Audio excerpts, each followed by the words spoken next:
So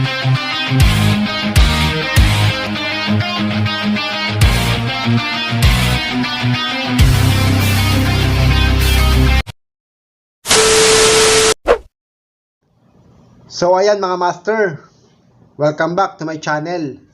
Ito, samahan nyo ulit ako, maglilinis ako ng Carrier Window Type Aircon. And ito para siyang Optima yung front niya, pero medyo old model na rin to, unang labas pa. Pero samahan nyo ako, baka may ganito pa kayong unit sa inyong mga bahay. Magkaroon kayo ng idea kung paano natin linisin to ng basic cleaning. Samahan nyo ako ulit at sana may makuha kayong idea kung paano maglinis ng sariling aircon. And lagi kong pinapaalala, lagi tayong mag-iingat at wag natin basahin yung mga control, yung mga wirings. Ingatan po natin na mabasa yan at makakasiguro tayo na maayos mga ating magagawa ang paglilinis. Kuhanan nyo ng video, kuhanan nyo ng picture para may balik nyo ng tama at maayos at hindi tayo magkamali sa ating gagawin. So ganoon na lang, samahan nyo ako. Papakita ko yung step by step kung paano natin linisin to.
Ginagawa mo.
Oh my goodness gracious!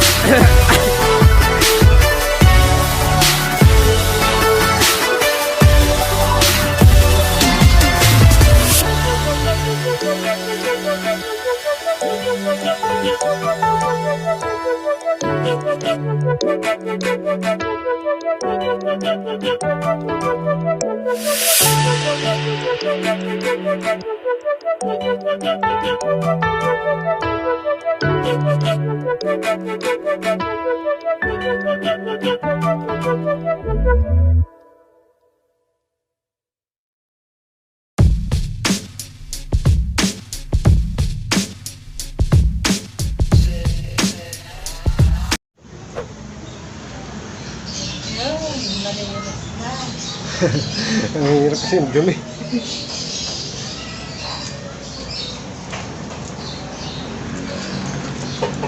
Hingang malalim to tayo, nakahingang malalim.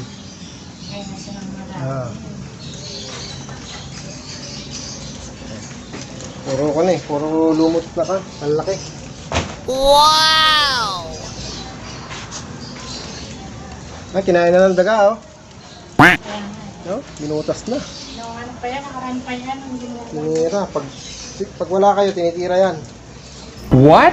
Alam din yung wala kayo. So ito mga master, mga lodi. Testing after cleaning. And malakas na ulit yung buga ng hangin nito. At saka malamig na ulit at mabango pa yung ibinubugan niya. So I suggest lagi nyo ating ipamaintain yung cleaning ng ating aircon. Like na lang po at pakisubscribe. Thank you.